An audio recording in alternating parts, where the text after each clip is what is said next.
Certainly is. Yeah, I'm in relationships right now with people in my family, and it's pretty one sided. But Mm, boss, that's my dad. He told me a long time ago, is you want a relationship with somebody, you can't focus on their part. You have to focus on just on your part. And that's hard to accept sometimes because, if I want a relationship with coach and I'm always calling coach, but coach don't never call me. The only time we interact is if I call coach or if I text coach. Well, even if I want the relationship, then maybe that's how it has to be right now. Every time I talk to coach and every time I text him, he texts back. Every time I call him, he pick up. So maybe I shouldn't be as focused on who's texting who or who's calling who. And maybe I should focus on the time that we have together when I text him or when I call him. However, that part is hard sometimes because you feel like you're the only one who's putting in the relationship. So, and I don't even know why I went here, man. I know we talking about transforming mindsets tonight, but we 10 minutes in and we ain't even jumped on we ain't even started with the first question. So I hope I ain't take us too far left, but how do you do that before we even start the show? I don't Like, even know what I did. okay, if you don't know what you did, let me tell you. And I like the fact that you went there, and it really and you're right, it has nothing to do with what we're talking about, or it Hmm. does. Do you know how many people struggle in the space of relationship because they count what they do and Mm, compare it to the person that they're trying to be in relationship with? I mean, I makes me mean, I'm guilty. I'm just saying, Yep. everybody does it until they grow out of doing it. But I think what you said was the most perfect thing that equates to relationship. Instead of me looking at how many times I text or how many times I call, why don't I learn to appreciate the fact that every time I text, they text right back. Every time I call, they pick up. Or if they're not available, they call right back. See, that's kind of like my thing. And again, I apologize, people. This has nothing to do with what we're talking about, but I think it's important for us to understand this. If we spend more time if we spend more time appreciating than looking to be validated, because that's really what it is. If I am looking for you to reciprocate at the same level that I am doing, like I'm counting how many times I text you, comparing it to the last time that you text me first. Well, I'm looking to validate the fact that we have a relationship that lines up with my thoughts. But if I look at a relationship not necessarily about who does what first or who does this thing and I did it at this level and you did it at this level, why don't I look at the fact that there's effort on both behalves that are actually being exhibited? And in the space of what I do, that's called responsibility. In the space of looking at what you do, that's called appreciation. And if I can and if I can do that, because I like you say your dad name was Boss, Yeah. very intelligent man. I love that. That's probably the most profound statement that most children never get. They never get that statement. If you want relationship, you need to be in the space of responsibility. Pay more attention to the thing that you're responsible for doing as opposed to judging what the other person is. Because think about it. If both people do that, if both people are responsible for what they are supposed to be doing and not doing that all the time, Hmm. then don't you think it will work itself out? Because I like to say, I just have this philosophy. Like I give an A for effort. If you put forth effort, you get an A in my book. Hmm. There is no B, there is no C, there is no D. Effort, A. I'm not looking for perfection because I'm not perfect, like we just like we just talked about previously. Yeah. So if I'm looking at you through the lens of perfection, now the only thing I'm doing is judging what you're doing because it has not met my standard of expectation. Be responsible for what you know to do, and then we both can grow in knowing together. But again, I'm sorry. That's why. That's why. No. That's why you got the gold nugget, bro. Because you Yeah. hitting home runs before we even started talking. Man. Right. But even though I knew that, I didn't apply it. And I still find myself doing it sometimes.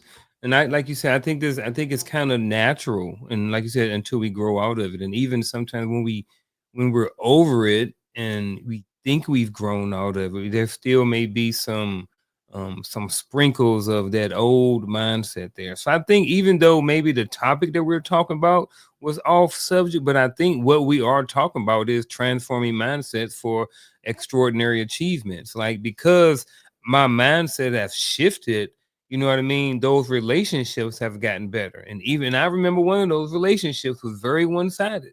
Mhm. And I told Shell about it not too long ago. And she was like, "What? For real?" And I was like, "Yeah." And that was what Charlie Jordan probably in here, but I'm just gonna say it. Like a long time ago, it was one-sided when it came to the communication and stuff. And I don't, Mhm. we have a great relationship right now. So I don't think she'll mind me sharing this, because she's is a person who understands that we all have a story and that we grow and we evolve in our thinking and everything like that. So, but there was a time I remember, way back in the day. You remember, so some of y'all old folks out there, like me and Coach, might know this. Y'all remember back in the day where we had 1-800 call ATT, or you had to call Yep. people collect. Now this was before we had these cell phones. So some of y'all young folk out there, if y'all listen to this, y'all might not understand this. But back in the day, we couldn't just pick up a phone and just call somebody. Mm-mm. If you didn't have long distance on your phone or whatever like this, then you had to pay to call somebody. So I was That's in the right. barracks and I used to have to call home. So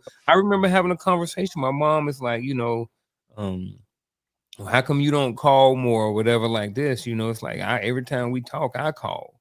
It's like, why you don't call me? You call, the other sisters, or you go visit the other siblings. Why you don't do the same thing? And the reality of it is, first of all, um, it ain't for me to be looking at, if it was money, you'd be calling it pocket watching, but it ain't up to me to determine how much time she's spending with my other siblings. That ain't got nothing to do with me. Yeah. Maybe the relationship that she have with my other siblings is better, and maybe that's why she want to spend more time with them than me. I Sure. ain't no problem with that, So um we spend a lot of time together now, and I visited her, not too long ago, a few weeks ago or so. But our relationship have changed to whereas, at one time I thought it was very one-sided. I thought that she should call more, text more, but not text, call more and different things Mhm. like that. But she gave me her reasons and stuff like that. And even though I didn't agree with them, those were her reasons and those were her that's her perspective on why she did or didn't do what she did. And I had to respect that. But Yeah. unfortunately, now the way it is, I call her sometime, text her sometime. Even though we may not text each other individually, sometimes we're in a group chat, with my other siblings. So we Yeah. still are in constant communication with each other all the time. And, a lot of that has to do was because, and I'm not saying this that it was all on me, but at some point I took the road to whereas I have to stay in contact, even though, because boss told me, you want a relationship with somebody and you want a relationship with your mama, then you got to put forth your effort, even if she don't text you, even if she don't call you back. You Yeah. want to talk to your mama, then you call her. So, yeah, now we got a great relationship. So, And I think as people are listening to this, right? I think you're probably getting some of the questions like, well, how long do I keep doing that if the person doesn't do this or all yeah. this other stuff, right? You these are some of the questions that I believe that are formulating in people's mind like that. Hmm. Like that. Well, I think the fact that that question is a question right now means that you're not necessarily putting enough thought into the talking point that you're hearing right now. Because if I am still trying to figure out the escape route, I have not accepted responsibility of what I'm supposed to do. It's like Hmm. saying, it's like saying, I have this job or whatever the case may be, and I have this probationary period, and I have to do this work within the scope of the probationary period based upon what I am supposed to do according to the job description. But these people, blah, blah, blah, right? My coworkers. So I can tell you what my coworkers doing, but my probationary period has absolutely nothing to do with them. Yep. And so when I get that meeting with my supervisor to kind of do my evaluation at the end of my probationary period, I am talking about them, but he is talking about me. Well, if I focus more on what I'm doing, then I can't really see what they're doing unless what they're doing facilitates what I'm doing. Now I have the opportunity to go to them and talk to them and say, hey, how can I help you do this faster or better or whatever that looks like? So again, our quick thoughts about how I can escape it may be evidence that I'm not putting enough energy on what I'm supposed to do responsibility wise, and Mm-hmm. then be there. So again, thinking over here, how can I escape means that the escape is still available in my mind in the midst of responsibility. How can those two thoughts be existing at the exact same time? Why don't I put more energy in responsibility as opposed to escape? Just again, just something to think about as we're Yeah. going here, because I do believe you're right. I do believe in the midst of what you're saying that we are still on task. I Yeah. think we're still talking about, and I don't want to focus on transforming mindsets Mm. during this conversation. I want to focus on unlocking your potential, Ooh, yeah. because if we change the focus to that, and this is why I love talking about focus. If we change the focus to unlocking your potential, I believe that should reveal that everybody, I don't care who you are, everybody has what I tend to call untapped potential. There's some things in you that you have in you that you don't know that's in you, that can allow you to accomplish some things that you did not believe that you can accomplish. And then in those accomplishments, then we can say that they're extraordinary because they were outside of your thought process. Well, I know that word is pronounced extraordinary, I got it. But it's extraordinary when you look at the word, right? It's outside of the ordinary. It's not average. And I think if if I'm just being honest, I think we're talking to a bunch of people here that don't want to be average, Mm. because I don't think average people watch the show. I'm just saying, people who are pursuing Yeah. average, they're not watching. They're not watching Coach's Corner. I think everybody who's watching Coach's Corner wants to be above average. I think they want to be impactful and leave a legacy and things of that nature. Those are the things they want to do. They're not dependent on anyone to do it for them. So that's why I think focusing on unlocking your potential is important. Are you ready to get this party started? Because Man, I am ready. We already cooking, man. We man, started, we came in 30 minutes late, and then we spent 30 minutes backstage talking. I don't So know, man. You came in hot. I'm still I'm lukewarm. So ready. let me step my game up, Ready. man. Let me step my game up. Get a nap. Have you ever felt like there are parts of yourself that you avoid acknowledging or expressing? Many of us grapple with the aspects of our personality that we might consider unflattering or uncomfortable, leading to an inner critic that affects our well being. In this conversation, we'll explore the concept of shadow work, a powerful tool for self discovery and growth that encourages us to confront and integrate these hidden elements of your identity. By understanding shadow work, we can unlock deeper insights into ourselves and foster a more authentic and fulfilling life.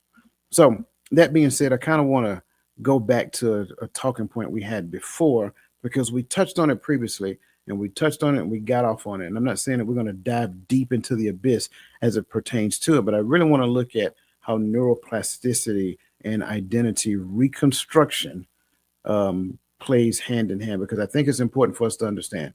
Now, prior to us getting into it, because like I've said before, and if you guys have never heard me say it before, I believe a lot of us not structure, we suffer from what I believe is a false identity. In other words, we have taken on an identity that something or someone has given us.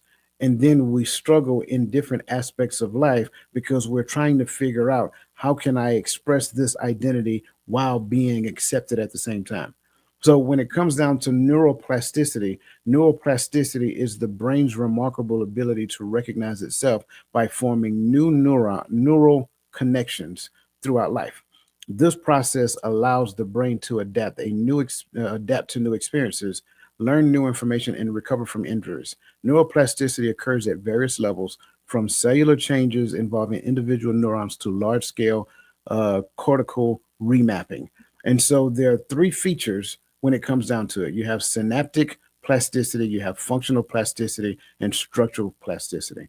Right? Synaptic plasticity involves changes in the strength of the synapses. So if you remember the last time we talked, I talked about the more we practice a thing, the stronger it becomes. The less we practice a thing, the weaker it becomes. And so that's what more or less synaptic plasticity is all about.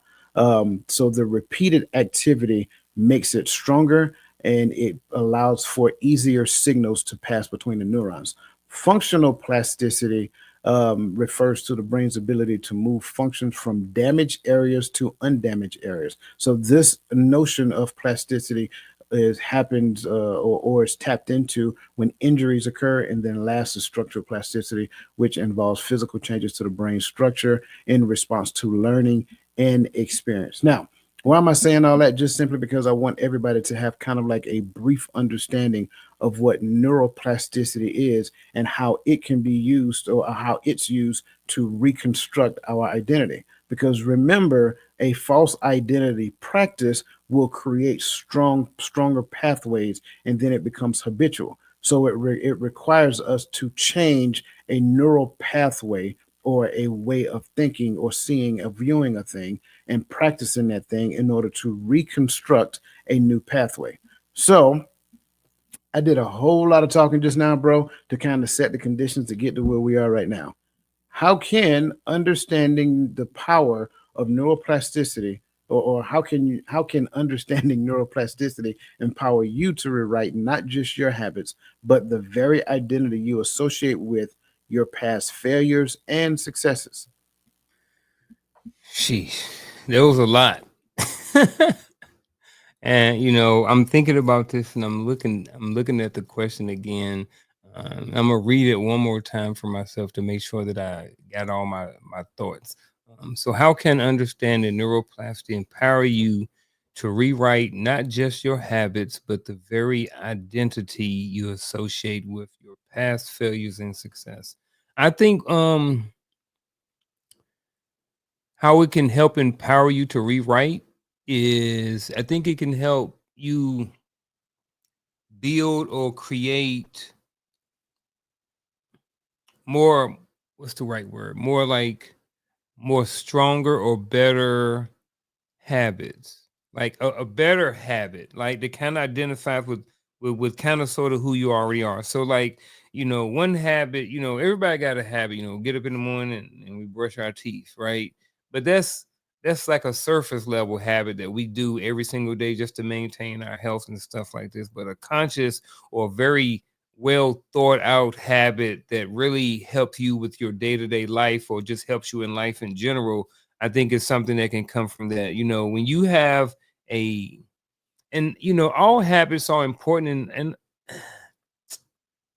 what am I trying to say? I guess when we look at habits, I guess I want to say that there's levels to them, right? And maybe that's where I was going to it. So like when you're brushing your teeth, not saying that it's a low level habit, but it's a low thinking habit where you don't have to put a lot of energy into do it. You just get up in the morning and you brush your teeth. It's not that hard. It only takes a couple of minutes, and if you want to go harder, then you go 3 times a day or 4 times a day or whatever like this. So that habit may not be as hard or as challenging, but it's very effective. And if you don't have that habit in your life, you can expect to spend a lot of money and a lot of time at the dentist office.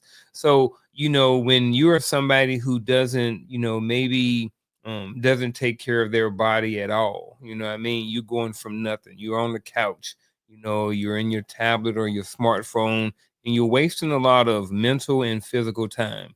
When you come up with the habit and you say, you know what, I want to create a habit in my life of just, taking better care of my body. Well, that's a very empowering habit that you need to get into. Like, people know that working out is can be very challenging. That's why most people don't do it, because they can, when you do it though, it can be very empowering. It can have huge rewards, huge benefits, for the immediate and the future, just like brushing your teeth, but it takes a lot more into having a habit of working out on a consistent basis and getting the results than it does, to do that. So I think, to kind of sum it all up, how I think, understanding neuroplasticity empowers you to rewrite not just your habits, but the very identity. I think that it just helps you create and help you create the ability, or help you create a bigger, stronger, more empowered type of habit. So that's kind of my take on it. Yeah, I like it. I'm, just so everybody knows, C Square brushes his teeth five times a day. I Um, wish. I need to. I'm about to get um, these veneers, son. oh my God. I think I want to start off with, because this is what I truly believe. I believe that we associate with the thing that we believe empowers us or gives us power, if you will. So a lot of times what we do is we associate ourselves with our job title. So if I've spent X amount of years in school and I receive a medical degree, then my name is Dr. Such and such. If I am a lawyer, then I identify myself as that. So when people ask me who I am, a lot of times what you'll hear is a person's profession or education at the forefront of all of that. I think because I have a philosophy, that's not who you are, that's what you do. And sometimes we confuse who we are with what we do. And then when we no longer do the thing that we do, we forget who we are, or we have struggled with who we are because we never knew. So understanding this notion of neuroplasticity means that I can rewrite the code in my head based upon how I see myself differently and then put forth the energy and efforts to practice it. We get to the notion of, like, we appreciate all of the successes that we have, but the failures seem like they carry a lot more weight. Well, here's the reality of the truth. I participated in both. I participated in every success I achieved. I also participated in every failure that I was a part of. The question is how. How did you participate?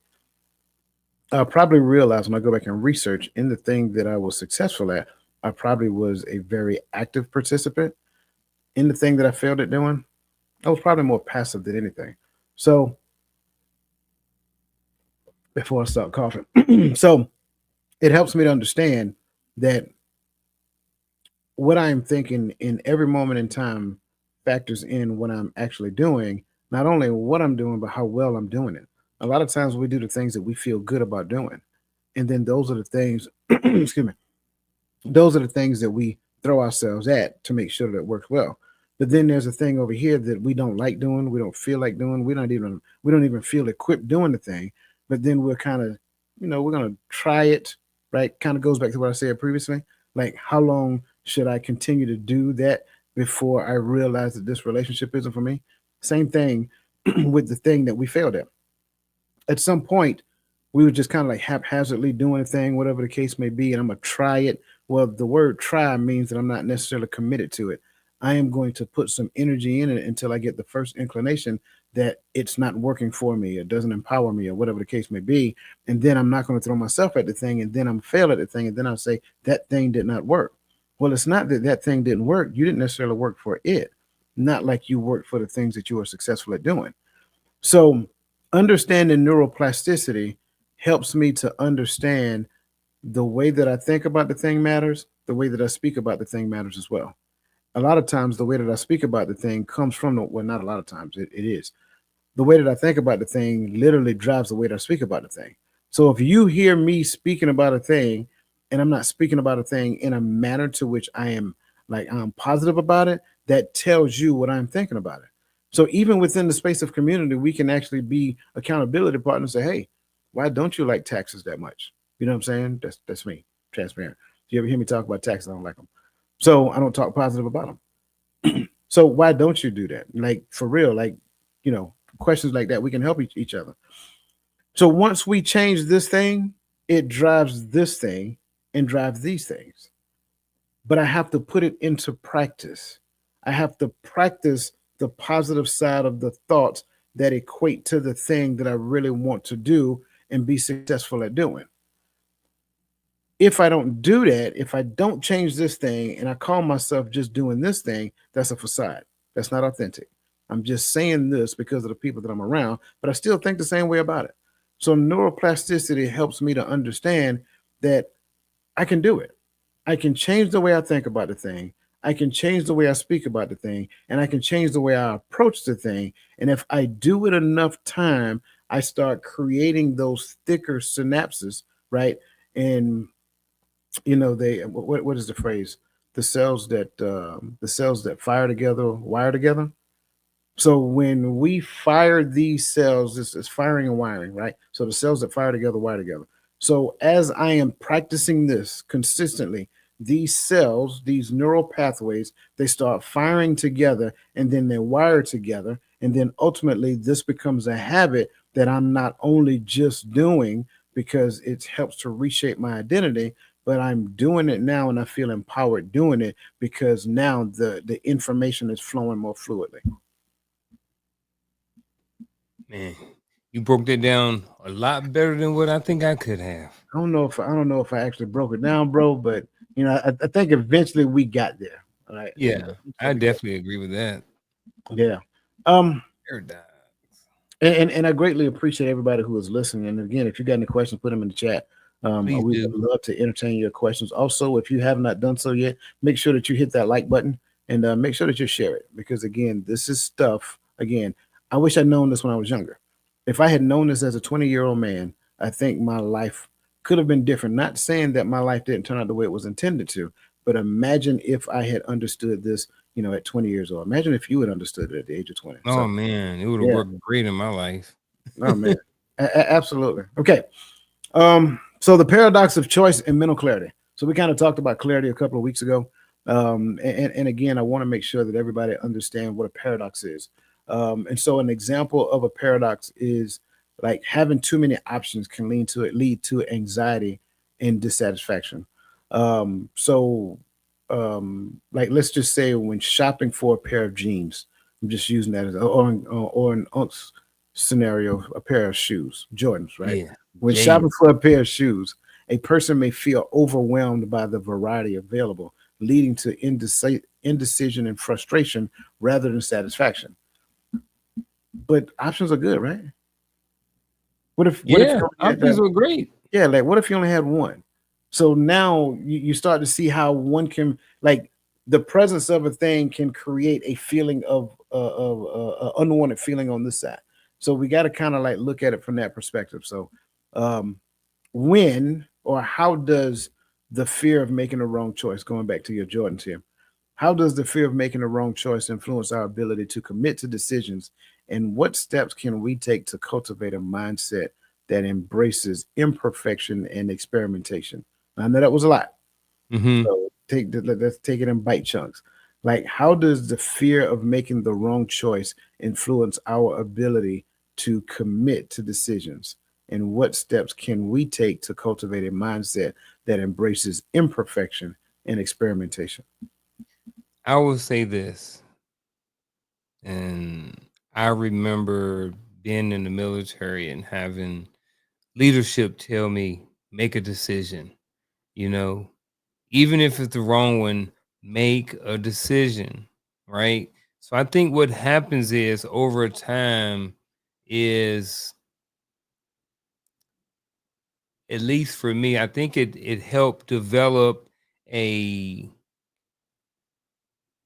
a lack of confidence, right? So I think what happened was it just fed into my lack of confidence and I didn't grow. So it didn't, I think it causes you, I think the fear of making the wrong choice overall, I mean, over the long term can, like I said, just cause a loss of confidence. I think it can be a lot, as I thought, I kept thinking about how I'm gonna go with it, right? So I know we got a lot of women in the chat. You want me to Go go ahead. first? Yeah, you want me to go first? No, I got it. Okay, It was just I didn't want to offend anybody by just directly speaking to men. But sure. I kind of want to just speak to men a little bit right now, right?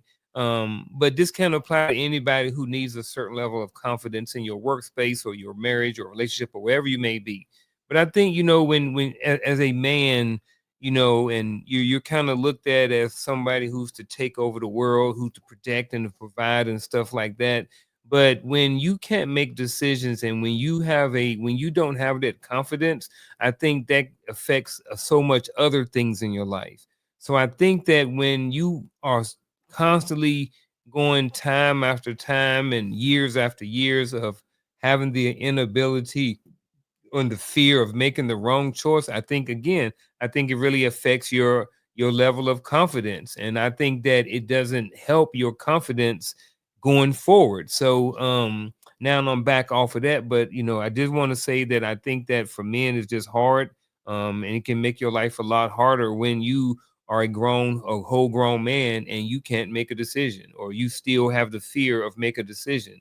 Because the reality of it is we all make mistakes. You know what I mean? We all get things right, we all get things wrong.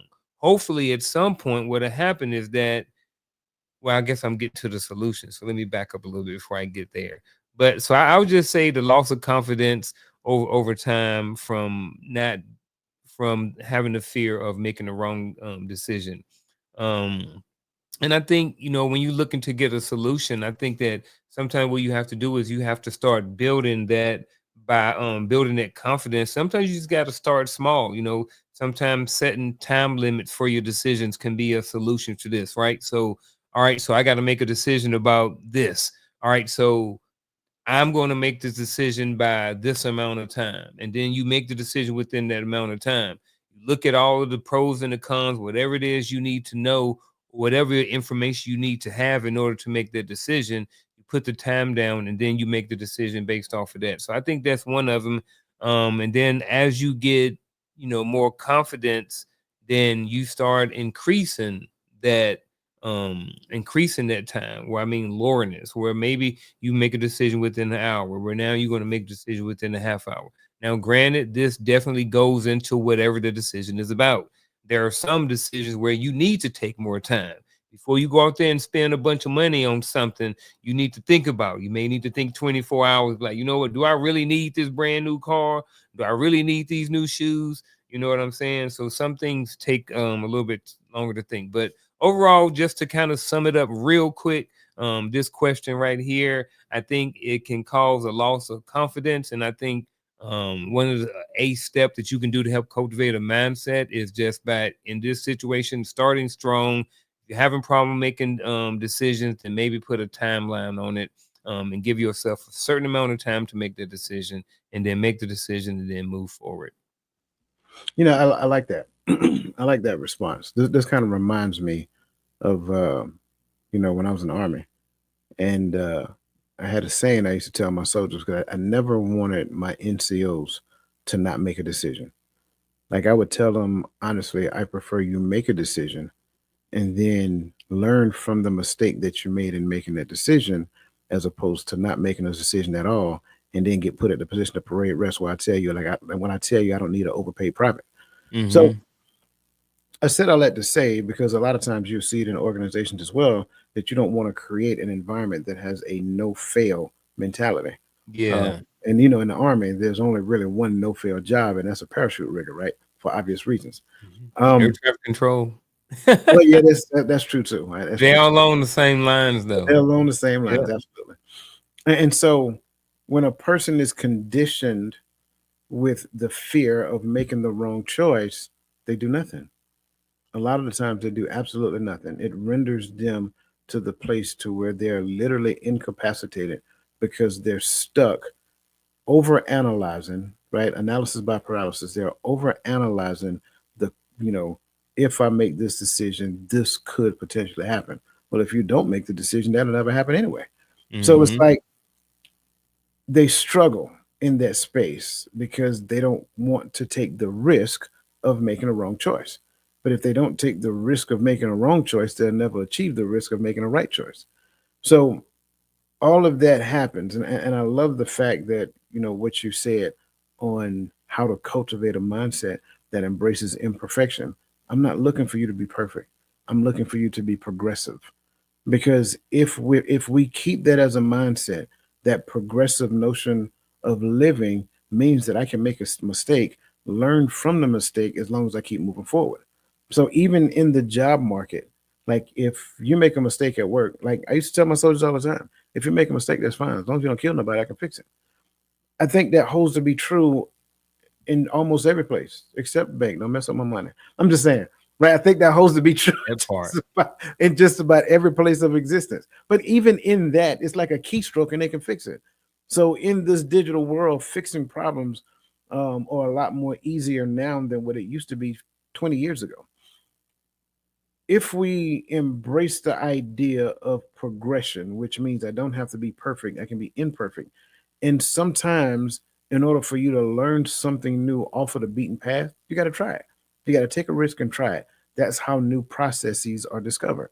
So being imperfect is a thing, experimenting is a thing. I don't think we do a lot of experimenting. We got a lot of sheeple that want to follow what has already been done.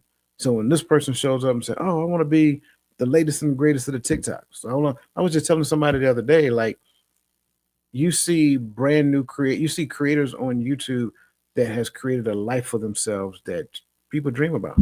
I said Yeah. that's called the exception to the rule. Mr. And Beast. right, Mr. Beast, that's the Mm-hmm. exception to the rule, right? Exception. Phenomenal example, right? But exception to the rule. The rule is you got to commit yourself to it for about 10 years at a minimum just to get to the point to where it surpasses what you're doing as far as your job is concerned. Like that's what most of the data is telling everybody. So if you're not ready to commit 10 years to it, then I mean, just make it a hobby. You know what I'm saying? Because that's really what you're doing. If you're looking to be the next, and I'm not saying that the next Mr. Beast isn't available. That's not what I'm saying. Yeah. I'm just saying don't go into it with the idea of, again, making the wrong choice or perfection in following the path that somebody else has already forged. I'm not sure if Mr. Beast followed somebody else's path. You know what I'm saying? I think he may Mm-hmm. have forged his own path. So I think what you will find when you talk to these people did things differently. They experimented. And a lot of times when you experiment, that's when you discover things. And in the space of discovery, that's when new creations exist. So I think all of those things factor into this question because I think it's important to understand processes are important, right? Follow the process until you create the neural pathways for habit. But then don't be afraid to go off the beaten path and try something new. You don't have to stay on that path. Try something new. Step outside the box. Do something different. You know what I'm saying? If I created a life selling these cups, that's great. Go create your life selling microphone stands. You know what I'm saying? It Mm-hmm. doesn't have to be the same thing that somebody else is doing. And I think that becomes important because we try to create cookie cutter people. Like Garfield, like I like talking about Garfield because his lifestyle is patterned after a TV show, My Three Sons, right? So he got three sons. And so imagine him trying to make them the exact replicas of himself. Mm-mm. I mean, I know that's not you, but I'm just saying, Yeah. could you imagine how difficult that would be? Could you imagine how frustrated they would be? Like, you're not allowing me to grow and be the version of myself that I was created to be. And that has to be a thing as well. So, a little long winded on that, but I think this is an important question, Yeah. especially when it comes down to our identity, because a lot of times we struggle in the space of identity because we believe we're supposed to be just like this person. No, every father is pleased to know that their son wants to be like them, but we don't want you to be like us. We want you to be the best version of yourself and let me help you get there. Mm-hmm. That's really what we want. Yeah. I don't know no father that wants their son to be just like them. I don't want my kids going to the army. Just being honest. I That's did. what did you really? I wanted them to do one term.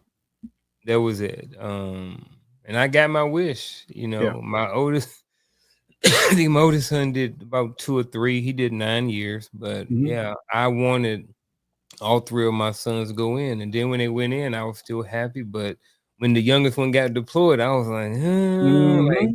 it hit a little different. Your Right. son is deployed.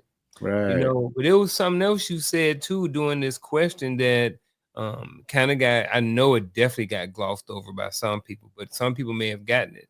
And this was a nugget for the leaders, and you pretty much was talking about the environment, where the environment to where soldiers or subordinates can um, be okay with making mistakes. So from a leader's aspect, from a leader's point of view, that's very important. you know do your subordinates feel or have the ability to make mistakes and it don't go too left? Do they have the ability to make decisions? You know what I mean? And that their mistakes, regardless of how they turn out, they're looked at as a learning experience. So that right there was a whole little small section, I think, or good information for leaders too. So I kind of wanted to just tap on that real quick, just because. Sheesh. Yes, they do. No, no, not you. I'm just saying Oh. to go along with what you're saying. Mm-hmm. Parents need to ask themselves this question as well. Do your Mm-hmm. kids have the ability to make mistakes? See, a lot of times, and I get it. I get it. We want them to listen to our teachings, but Mm-hmm. we teach them lessons so that when they go out into the world, they implement the lessons. But we have to understand within the space of implementation, mistakes are going to happen, bad decisions are going to happen. The environment is not going to line up perfectly, just like the lesson that you taught. So they got to make on the spot decisions. So they're going to make some mistakes. They're going to do some things that remind you that they're your child. Just keeping it real, right? Are you going to harp on the fact that they made a mistake, or are you going to focus on the lesson that they learned in the mistake? Mm. Leave it right there. Yes, sir. All right. So, unlocking your potential, transforming mindset. So, transforming your mindsets right here. This part right here, I think a lot of parents um, go into this thinking that my kids are going to be the best kids out there, right? So they start parenting in a lot of cases how their parents parented them, how they were parented, right? So I think right there, having the ability to transform your mindset about how to parent your kids and understand that they grow by making mistakes. They learn from making mistakes. Now they see it. So if you're doing everything from you, the helicopter parent or the lawnmower parent, you are in essence, you are a hindrance and you are hurting your child more than you know. And a lot of times it won't even be evident until they're teenagers or of age where you ready to pull your hair out and you feel like it ain't nothing you can do. So that's when it starts to rear its head is later on down the road. It don't happen when they 2, when they 3, and you giggling, you know what I mean? Them saying little bad words and stuff like that. It don't matter. Ain't no big deal. You know, you give them a band-aid and you fine. Kiss the Hmm. boo-boo. You there for all them everything. But right here, unlocking your potential when it comes to just this right here, if you can unlock that ability to be able to just not be that and understand that your kids need you to allow them to think and they need you to allow them to make mistakes, that potential, oh my goodness, you are going to be a better parent. Yep. Your relationship between your kids are going to be better and they are going to be they're going to benefit, they're going to be better for it. So Yeah. like you said, I looked at this, I immediately went to transforming the mindset, but I was like, nah, unlocking the potential. Now and I see why, you know, focusing on the unlock your potential can be a lot more, under focusing on that versus the transforming the mindset piece. So Right. I don't know, but when you brought that up, it just made me think about all of that because Because man, my but relationship got better when I was able to, right. And yeah, everything you just said makes sense because at the end of the day, in our younger years of parenting, remember maturity matters. So yeah, when we're young parents, we're immature parents. That's not a hit on parents. It no, just means that you did not know what you were doing. You yeah, were learning how to be a parent while they were learning how to be kids. And at yeah. the end of the day, we want to believe that we know better. And in most cases, we do, right? We just don't know how to be parents. We know Mm-hmm. that because the life they live, we already live. So it's like we're teaching them the things that they need to grow. So, in other words, we're creating the process for their development in them. We're giving them the process. And then they got to go outside the house so that they can test the process. But when they test the process, that's when mistakes happen. Well, do you shotgun blast, when they come in and say after they made a mistake? Or do you like, Mhm. okay, come on, let's sit down and talk about it, right? What happened? Why did you make that decision? What were you thinking was going to happen when you made that decision? What did you learn from this lesson? Right? If you had to do it again, what would you do differently this time? So now they don't feel like, oh my God, I got to go in the house and talk to dad. Like, no, they're eager to come in and talk to you because they're looking to learn because they realize that, hey, I'm an honest parent. I made mistakes when I was your age as well. I didn't make mistakes. I made bad decisions. I'm going to call it what it is. Mhm. And I would tell my kids that right now. Granted, I didn't do that to them when they were younger, but as adults, I tell them straight up, look, I made a lot of bad decisions. I Mhm. want you to learn from the lessons that I learned from those decisions. I don't want to sit there and talk to you about the situation, and that's a waste. Like, I think that's what a lot of people feel that they're doing, and that's helping. You tell them the details of the situation of what you did and things of that nature. Sure, it's a space of connection. What about the lesson that you learned? Spend more time talking about that and not about the situation where you made the bad decision. Yeah, man. That was a good Yeah, one. man. I think we got to get this one in, because this is one of the things we promised in the beginning. That'll work. And so, shadow work is a psychological and therapeutic process that involves exploring and integrating parts of ourselves that we often keep hidden or repress, collectively referred to as shadow self. This concept is rooted in the work of psychologist Carl Jung. And a lot of you guys probably remember Carl Jung from a lot of his old famous sayings and things of that nature. He believed that shadow consists of the traits, emotions, and desires that we deny or reject, often because they are deemed socially unacceptable or betray our self image. So I think that's important for us to consider, because a lot of times we avoid the necessary work that we can do on ourselves on our own. So it's not just the work that you do in the space of therapy or coaching or whatever the case may be, it's a continuation of the work that you're supposed to do as well. So, what emotional traits have we labeled as negative? And I'll start first on this one. What emotional traits have we labeled as negative, and how could embracing these shadows lead to greater wisdom and resilience? Well, I want to share this one real quick. I believe a lot of times, and I've been saying this for quite some time, I believe the expression of emotions are good. I want to make sure I'm saying that, but I must analyze those emotions. And if I analyze those emotions when I express those emotions, I am expressing what I learned from the analysis. That's step one. That's part one. But when we express it, if my expressions don't sound like yours, it is automatically deemed as aggressive, because I'm a man. So I can be passionate about a thing, and you guys been with me long enough. You hear how I sound when I get passionate about a thing. Well, I actually sound the same way when I'm disappointed about a thing as well, and I'm passionate about the fact that I'm disappointed in that thing. It actually sounds the same. You know, voice inflection may sound just a little, different, but it's the same thing. But when we label those things as being negative, or I label them myself as being negative, then now it is a thing that makes me regress. I suppress it. I keep it bottled up. And so that's a version of myself and I'm speaking from personal experience as I share this now. That's a version of myself that I keep in. But if when I do the work, the shadow work on me, and I ask myself the question, am I expressing raw emotions when my voice elevate just a little bit? Because I also know in the space of interpersonal connection, she can express herself. In fact, society says that she should express herself. But why does society don't feel the same way about me?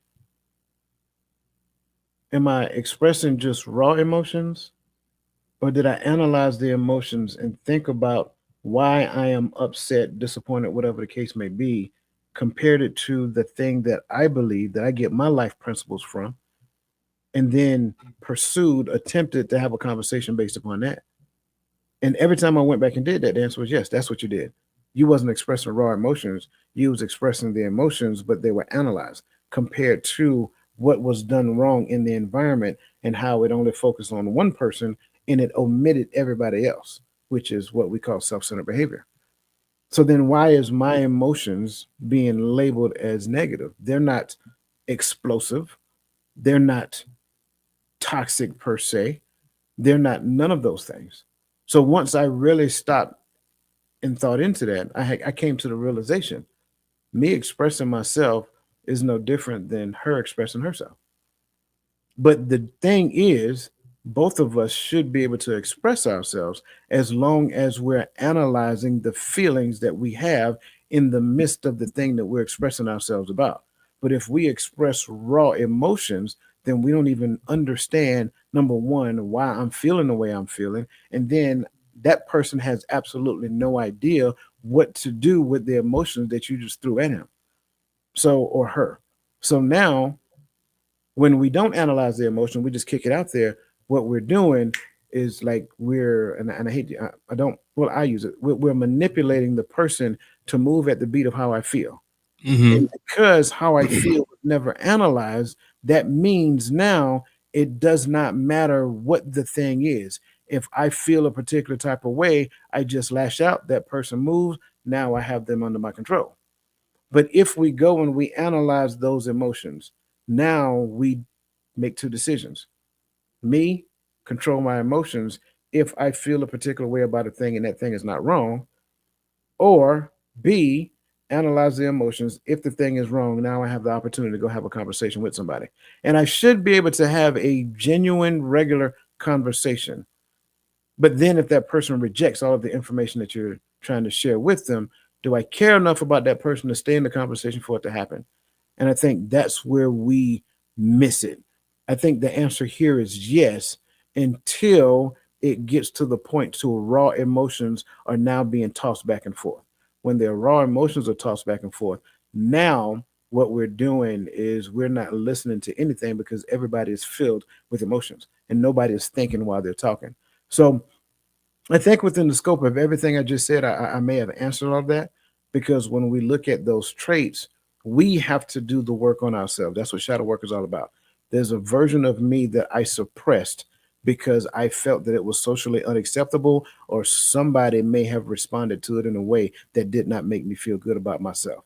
So now I must go back and consider what the shadow himself, because I'm a dude, himself, what he is trying to teach me. Because if I never go back and talk to the shadow, if I never address the shadow, then he remains a shadow. And that's a version of who I am that never gets to be expressed and never see the light of day. Yeah, you spoke to like emotions like on a broad scale. I'm a narrow mine down and give one specific one. And that's because I'm looking at the time over here. So what emotions or traits have we labeled as negative, and how could embracing these shadows lead to greater wisdom and resilience? Me, the one of the first things that came to mind after listening to your the first part of that before you gave up with asked the question was anger. You know, a lot of times it's like, man, stop being angry. What you mad at? You know what I mean? And those are some very anger is a very real emotion that a lot of people experience. Now, some people experience it more than others.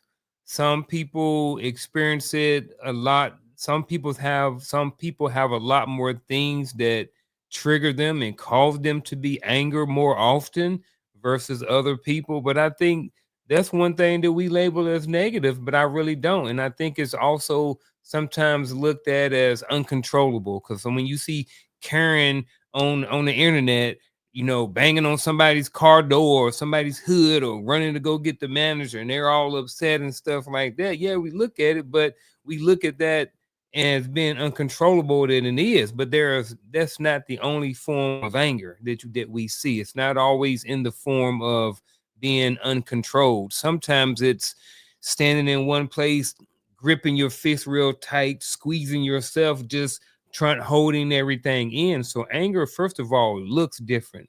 You know, and I think a lot of times, and what happens is when you have anger, what happens is that it's a it can sometimes be an indicator that maybe your boundaries have been crossed or something like that. So anger is just sometimes it's just an indicator. And the thing, you know, when it talks about how to embrace it and how it can lead to greater wisdom and resilience, if you embrace it instead of suppressing it, because I remember this, and I know a lot of dudes are like this.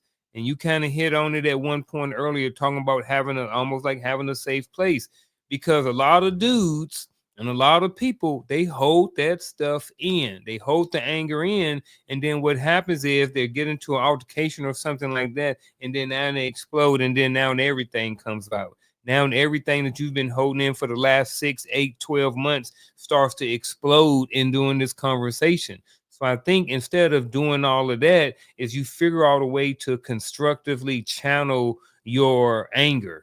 So, you know, that kind of answers that part of it. So, what emotions have we labeled as negative? I'm going to say anger. And how could embracing this shadow lead to greater wisdom? I think if you embrace anger and you understand that this is nothing more than emotion and that it's only temporary, just like every other emotion, happy and sadness and all these other things, and you move in that direction and you channel that anger in a positive, or not necessarily positive, in a constructive manner, then I just think that, it definitely can lead to greater wisdom and resilience. Because now, instead of you flying off the handle and cussing somebody out and possibly getting into an accident, you're like, all right, well, bang. Okay, I ain't really like the fact that that person cut me off, but you know what? I got these kids in the back seat, and we got to keep it moving. So you know what? Maybe I pray for them, or do whatever, but figure out some way to deal with that, get it off of your chest, and then get on driving on down the road so you don't have no accident. Absolutely, absolutely. And keep in mind, shadow work is a way for you to unpack your bags, right? Again, I think everybody has baggage, and what right, and what we have learned to do is we've suppressed certain things simply because those things, those when they come to the forefront, has not proven well for us. So when we do the shadow work, it allows you to go back, look at those things, not only understanding why not only understanding that they exist, but also understanding why they exist and how that why affected you. That's the important part, right? Maybe there has been some type of thing, some type of event that took place when you was a child, when you was younger, when you was in high school, whatever the case may be, and you never had the opportunity to unpack it. You weren't around the Mhm. people who helped you unpack it. And so, because of the suppression of that thing, it has led to the outpour of anger, bitterness, whatever that looks like. So, shadow work kind of helps you to be able to do that. I'm not going to tell you it's easy to do, but I want to tell Yeah. you that, and we as coaches, we practice that all the time with our clients. We just don't tell them that's what we're doing. It's part of the coaching practice. So when we have you do your some of the conversations that we're having, we're asking certain questions. That's part of what shadow work is.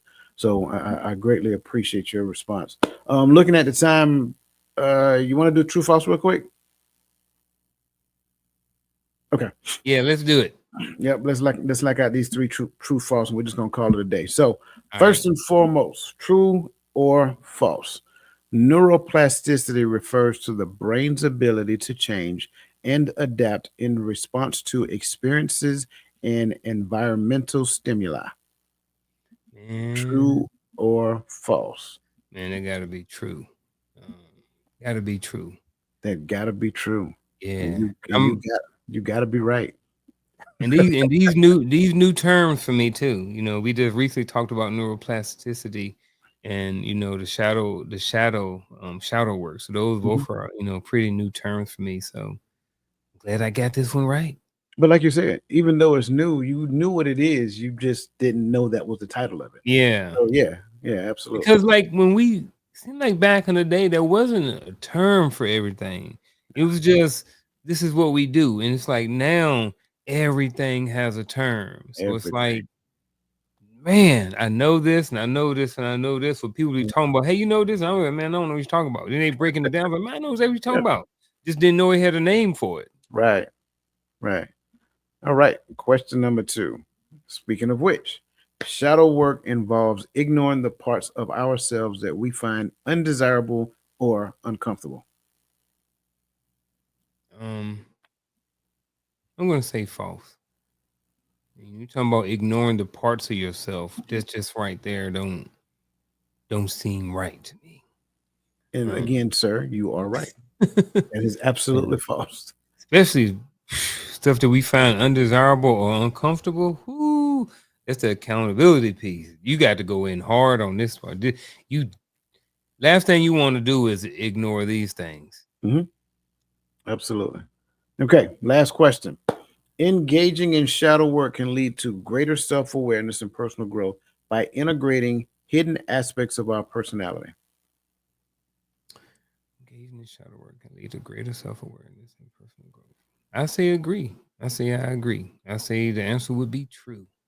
No, sir, if this was a test, you would have made a 100 on this test. Hey, look at Yeah, that. absolutely right. That's Yeah, true. and if I would have missed one, I would have failed. I would have got a That's a good point. 66. That's a good point. 66, absolutely right. And so again, I want to make sure that people understand. Again, shadow work is not something that is easy to do. Yeah. So with you trying to do it at home, I'm not telling you not to try, but it's going to be a little difficult. You need something to push you outside of your original ways of thinking. And Yeah. so that being said, I think that leads us to our actionable advice.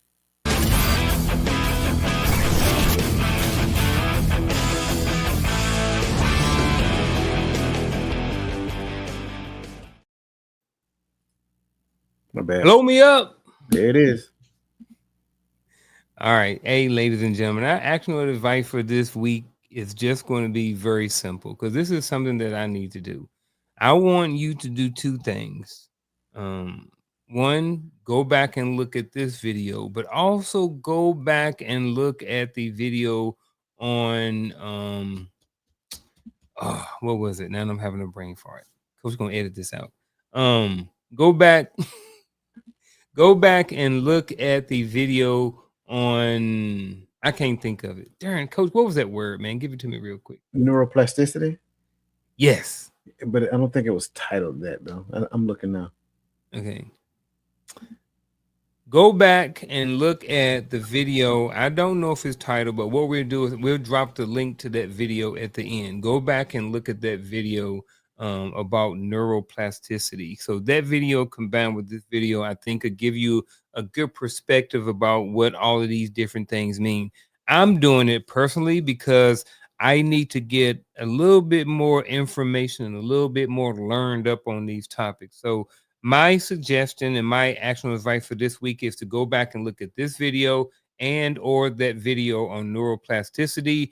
And if you already got these topics down, then go back and look at two other videos and see what you can learn from, see what you can pull out of it. We're talking about unlocking your potential tonight and talk about transforming mindset. So even in the word, it talks about faith comes by hearing and hearing. So sometimes it's a good idea to go back and re-listen to certain things because it's going to hit different. So that's my actual advice for this weekend, for this week, and that's it. Man, I love the fact that you brought the word into your response. I love that. I think I enjoyed this conversation. New terms, absolutely. New terms to go along with the new year. I think I got to go and research it. I think the video is why building bridges is the key to success. I think that might be the video in which it came from, but we'll verify. My actual advice again, understand, go like Unc said, go back and look at this video, understand what neuroplasticity is, and then determine which aspect of your life that you want to change. Right? Do you want to change the way that you approach relationships? Do you want to change the way that you approach your goals? Do you want to change the way that you approach your spiritual life? Do you want to change the way that you deal with your children? Like, identify the thing. Like, be specific with yourself. Identify the thing in those relationships. Be specific on the type of relationship, but identify the thing that you do that you want to do better, or the thing that you do that's not so good that you want to improve on. And then identify the thought processes that you have in relation to that thing. Once you identify the thought processes, challenge the assumption of it. What is that thought root? What assumption is that thought rooted in? Right? Because in most cases, it's probably rooted in a lie. I'm gonna be honest with you. When it comes down to your identity, a lot of our identity, if left unquestioned, is rooted in a lie. Challenge that notion. Why did I assume, and I know where it came from, but why did we assume that because of my skin color, I got to work twice as hard and be twice as smart as anybody else? So is that 100% true across the board? We understand that may hold true in certain aspects, but those are not the areas of life that I choose to participate in, right? Now that allows me to fully expand myself within reason. So now that I do not have that limitation on me, I've tossed that aside. I don't have to be twice as smart or twice as work twice as hard as anybody else. I got to be twice as smart and work twice as hard as the person I used to be yesterday. When I change the dynamics to that, when I change the context of that thought to that, Now that changes my approach. But then if I get more specific, in what? What do I need to be twice as smart in? What do I need to work twice as hard? And then as I start to change that, then I look at working versus being smart. Well, if I'm smart, I'm not working harder, I'm working smarter. So now I don't have to work twice as hard. I just have to be twice as smart. And then I learned the power of leveraging, which means that I need to understand where my pivot points at. Where can I leverage these things? What are the things I need to outsource? What are the things I need to bring in? So all of that can be true within the space of it. When we get to the point of challenging assumptions, when we get to the point of rewiring the way that we think about things and then putting those things into practice, putting those things on our lips that we really do believe moving forward, then what ends up happening is that we create the neural pathways. And like I said previously, the cells that fire together will wire together. That is a scientific fact. And that holds to be true for every person out there. So stop saying I can't, because you can. And that's my actionable advice for today. Man, you was on it today, man. Really enjoyed the conversation. Seems like we've been hitting home runs here last couple of weeks, so it's always a great thing. You know, maybe it's the new year and we just doing great stuff, man. But again, shout out to the chat. Shout out to everybody who was here with us this evening. Really appreciate you spending time with us. Coach, again, it's always an honor and a pleasure to spend an hour or so with you. You know, each Tuesday evening, man. So again, brother, appreciate you for being you, being your authentic self. Ladies and gentlemen, we will be back again next week. Which will be, what is it? The 18th. Yes, what you just said. 18th of February with another episode. We're gonna be talking about money around this, folks, around this piece, folks. So we're talking about money a little bit. So bring your friends, tell them to come back over here, and we'll see y'all then. But until then, folks, again, see y'all next Tuesday, and we will see y'all Friday on the Hearts of Men podcast as well. So I think that's it. That's it. All right, we out.